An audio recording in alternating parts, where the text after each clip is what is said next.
یہ حضرت سعید ابن مسیب جو عظیم تابعی ہیں، آپ سے مروی روایت ہے کہ حضرت انس ابن مالک رضی اللہ تعالیٰ عنہ آپ سے مروی روایت ہے، آپ فرماتے ہیں کہ قال انس ابن مالک رضی اللہ تعالیٰ عنہ قال لی رسول اللہ صلی اللہ تعالیٰ علیہ وآلہ وسلم۔ حضرت انس ابن مالک رضی اللہ تعالیٰ عنہ آپ فرماتے ہیں کہ حضور علیہ الصلوۃ والسلام نے میرے لیے فرمایا، کیا فرمایا؟ یا بنیہ، اے میرے بیٹے، اے میرے بیٹے، ان قدرتا ان تصبح و تمسی، ان تصبح و تمسی، اے میرے بیٹے اگر تو قدرت رکھتا ہے کہ تو صبح کر اور تو شام کر، اس حال کے اندر کہ لیس فی قلبک غش لأحد، کہ تیرے قلب کے اندر کسی ایک کے لیے بھی غش نہ ہو، کسی ایک کے لیے بھی تنگی نہ ہو، تیرے قلب کے اندر کسی کے لیے تنگی نہ ہو، نفرت نہ ہو، حسد نہ ہو، تو ایسا ہی کر، ففعل، تو ایسا ہی کر۔ یعنی اے میرے بیٹے انس، تیرے صبح اور تیرے شام اس حال کے اندر ہونی چاہیے کہ کسی ایک شخص کے لیے بھی تیرے دل کے اندر نفرت، تیرے دل کے اندر حسد، تیرے دل کے اندر تنگی نہیں ہونی چاہیے۔ ثم قال لی یا بنی وذالک من سنتی، اور اے میرے بیٹے حضور علیہ الصلوۃ والسلام نے فرمایا ذالک من سنتی، ٹھیک ہے نا، یہ میری بہت ہی عظیم سنت ہے۔ ذالک اس میں اشارہ ہے بعید کے لیے، یہ میری بہت عظیم سنت ہے۔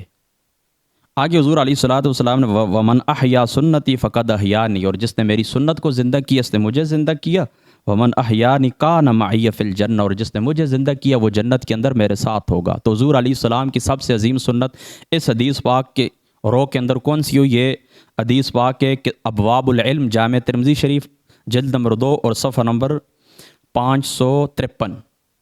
آقا علیہ السلام کا کیا فرمان ہے کہ میری بڑی سنت کیا ہے کہ کسی کے لیے بھی، کسی مسلمان کے لیے بھی، کسی دوسرے کے لیے مسلمان کے دل کے اندر نفرت نہیں ہونی چاہیے۔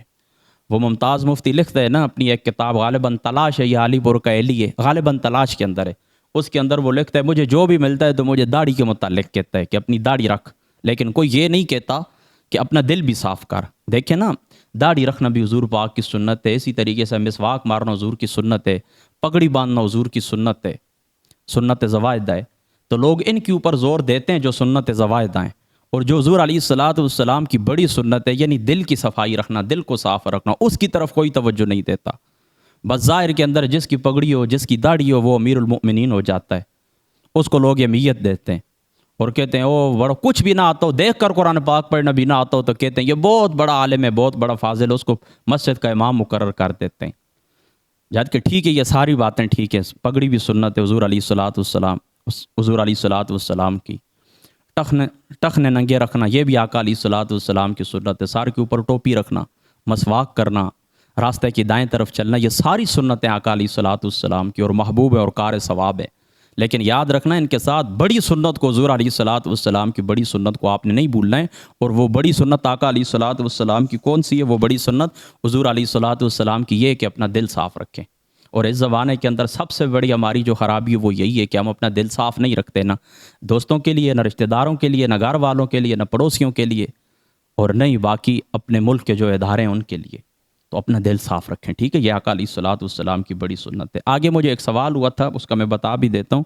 یہ حضرت ابو ہریرہ رضی اللہ تعالیٰ عنہ آپ سے مروی روایت ہے، یہ بھی کتاب العلم کی ہے۔ چلو ابھی میں عربی عبارت نہیں پڑھتا، اس کا ترجمہ آپ کو سنا دیتا ہوں کہ حضور علیہ الصلوۃ والسلام نے فرمایا ان قریب ایک زمانہ ایسا آئے گا کہ لوگ اپنے اونٹوں کو تھکا دیں گے علم کی تلاش کے اندر، علم کی تلاش کے اندر، اور انہیں یطلبون العلم فلا یجدون احد اعلم من عالم المدینہ، اور ان کا مدینے سے، مدینہ پاک کے اندر ایک بڑا عالم ہوگا، اس سے بڑا کوئی عالم ان کو ملے گا نہیں۔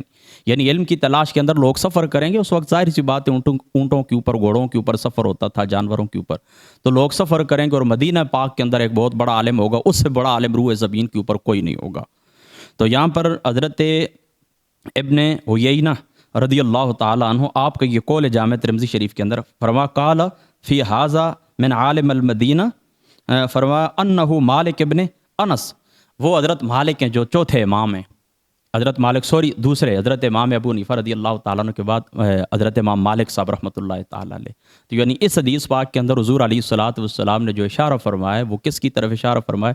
حضرت امام مالک صاحب رحمۃ اللہ تعالیٰ علیہ کی طرف. ٹھیک ہے، آپ اس بات کو سمجھ گئے نا. اور آگے ایک دفعہ میں نے ایک حدیث پاک کا درس دیتے ہوئے کہا تھا کہ لوگ دیکھیں کتنا مہینہ مہینہ سفر کرتے ہیں، اس کی بھی ایک دلیل آ گئی ہے. چلو عرض کر ہی دیتا ہوں. اب ہماری یہ موضوع سے خارج ہے انشاءاللہ تعالیٰ. جب آگے آئے گی مشکات شریف کا جو ہم درس دیتے ہیں اس کے اندر میں انشاءاللہ تفصیل بھی بتا دوں گا. یہ حضرت قیس ابن کثیر آپ فرماتے ہیں کہ ایک شخص آیا نا مدینہ کے اندر، قدم رجل من المدینہ اعلیٰ ابو الدرداء، حضرت ابو الدرداء کے پاس آیا، وہ بدمشق، اور وہ دمشق سے اس کا تعلق تھا، یعنی دمشق سے چل کر مدینہ پاک حضرت ابو الدرداء کی خدمت میں. فقال اما اقدمک یا اخی، کہ تو کیوں آیا ہے، تیری یہاں پر آنے کا مقصد کیا ہے؟ تو وہ کہنے لگا حدیث بلغنی انک تحدث عن رسول اللہ صلی اللہ تعالیٰ علیہ وآلہ وسلم، کہ مجھے پتہ چلا ہے کہ تیرے پاس ایک حدیث ہے حضور علیہ الصلوۃ والسلام کی، جس کو تو حضور علیہ الصلوۃ والسلام سے روایت کرتا ہے. یعنی ان کا نام کیا ہے، یہ آ کر کہنے لگے نا حضرت ابو دردہ کو، اے ابو دردہ تیرے پاس ایک حدیث ہے رسول اللہ کی، کہ جس کو تم روایت کرتے ہو آقا علیہ الصلوۃ والسلام سے تم روایت کرتے ہو. تو میں وہ حدیث پاک سننے کے لیے آپ کی خدمت کے اندر حاضر ہوا ہوں. ٹھیک ہے. تو حضرت ابو دردہ رضی اللہ تعالیٰ عنہ آپ کہنے لگے اما جئت لحاجۃ قال لا، فرما تیری کوئی اور حاجت تو نہیں ہے؟ کہنے لگا نہیں بالکل میری کوئی حاجت نہیں ہے. فرما اقدمت لتجارت، کیا تم تجارت کے لیے آئے ہو؟ قال لا، بالکل میں تجارت کے لیے بھی نہیں آیا ہوں. یعنی دیکھا نا، وہ آ کر کہنے لگا حضرت ابو دردہ کو کہ میں تجھ سے فقط ایک حدیث سننے کے لیے آیا ہوں دمشق سے. تو حضرت ابو دردہ کہنے لگے کیا تیرا مقصد کوئی اور تھا، کوئی حاجت تھی؟ فرما نہیں. فرما تجارت کے لیے تو نہیں آئے ہو؟ فرما نہیں تجارت کے لیے بھی نہیں آیا ہوں. فرما ما جئت الا فی طلب ھذا الحدیث، فرما میں صرف اسی طلب حدیث کے لیے آیا ہوں. ہے تو حضرت ابو دردہ کہنے لگے یا اخی فانی سمعت رسول اللہ صلی اللہ علیہ وسلم یقول من سلک طریقا یبتغی فی علما سلک اللہ بہ طریقا الی الجنہ. فرما میں نے حضور علیہ الصلوۃ والسلام کی ذات اقدس سے سنا ہے کہ جو علم کے راستے کے اوپر چلتا ہے اللہ تعالیٰ اس کے اوپر جنت کا راستہ آسان کر دیتا ہے.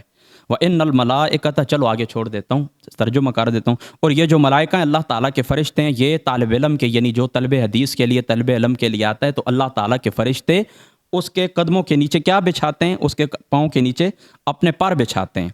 ٹھیک ہے، جو اللہ تعالیٰ کی رضا کے لیے علم حاصل کرتا ہے.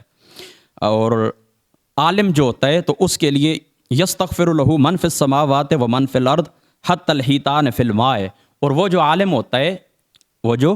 ہوتا ہے اس کے لیے استغفار کرتے ہیں کون لوگ؟ جو کچھ آسمان کے اندر ہے اور جو کچھ زمین کے اندر ہے. یعنی زمینی مخلوق بھی اور آسمانی مخلوق بھی عالم کے لیے کیا کرتے ہیں؟ استغفار کرتے ہیں. عالم کے لیے کیا کرتے ہیں؟ استغفار کرتے ہیں. یہاں تک کہ سمندر کے اندر جو مچھلیاں ہوتی ہیں وہ بھی عالم دین کے لیے کیا کرتی ہیں؟ استغفار کرتی ہیں. وفضل العالم علی العابد کفضل القمر علی سائر الکواکب، اور فرما عالم کی جو فضیلت ہوتی ہے وہ باقیوں کے اوپر اس طرح ہوتی ہے، عالم کی جو فضیلت ہوتی ہے عابد کے اوپر، عالم کی جو فضیلت ہوتی ہے عابد کے اوپر وہ اس طرح ہوتی ہے کہ جس طرح قمر کی یعنی چاند کی فضیلت ہوتی ہے باقی سارے ستاروں کے اوپر. اور آگے فرمایا کہ ان العلماء ورثۃ الانبیاء، اور یہ جو عالم ہوتے ہیں یہ انبیاء علیہ الصلوۃ والسلام کے وارث ہوتے ہیں. اور انبیاء علیہ الصلوۃ والسلام کی جو وراثت ہوتی ہے وہ دینار اور درم نہیں ہوتا، بلکہ ان کی جو وراثت ہوتی ہے وہ علم ہوتا ہے. انبیاء علیہ الصلوۃ والسلام کی وراثت دینار اور درم نہیں ہوتی، بلکہ ان کی وراثت کیا ہوتی ہے؟ ان کی وراثت ہوتی ہے علم. فمن اخذ به فقد اخذ بحظ وافر، اور جس نے اس میں سے حصہ حاصل کر لیا، یعنی علم میں سے حصہ حاصل کر لیا، تو اس نے بہت بڑا حظ، بہت بڑا نصیب، بہت بڑا حصہ حاصل کر لیا ہے. تو یہ طلب فضیلت کے لیے بھی اس حدیث پاک کے اندر اس حدیث پاک سے یہ سمجھ آتا ہے کہ اللہ تعالیٰ کی ذات اقدس اس کے رسول پاک صلی اللہ تعالیٰ علیہ وآلہ وسلم کے نزدیک، اللہ کے نزدیک، اس کے رسول کے نزدیک طلب علم کی کتنی فضیلت ہے. اور پھر جو بندہ علم پڑھ لیتا ہے عالم بن جاتا ہے، عالم دین ہوتا ہے، یعنی قرآن کا سنت کا جو عالم دین ہوتا ہے اس کی کتنی شان ہے کہ اللہ تعالیٰ کے فرشتے، بلکہ حدیث پاک سے دیکھیں یہ ثابت ہے کہ جو کچھ آسمان کے اندر ہے، جو کچھ زمین کے اندر ہے، یعنی زمینی مخلوق بھی، میری بات آپ کو سمجھ آ گئی، زمینی مخلوق بھی اور آسمانی مخلوق بھی اس بندے کے لیے کیا کرتے ہیں؟ استغفار کرتے ہیں. یہاں تک کہ سمندر کے اندر چلنے والی مچھلیاں بھی اس بندے کے لیے، عالم دین کے لیے استغفار کرتی ہیں. کتنی بڑی شان ہے کہ جو اللہ تعالیٰ علم حاصل کرنے والوں کو اور عالم کو عطا فرماتا ہے. طالب علم کو اور عالم کو کتنی شان اللہ تعالیٰ عطا فرماتا ہے. ٹھیک ہے، یہ اس حدیث پاک سے بالکل واضح ہے. بس اللہ تعالیٰ کی ذات اقدس سمجھ کی توفیق عطا فرمائے.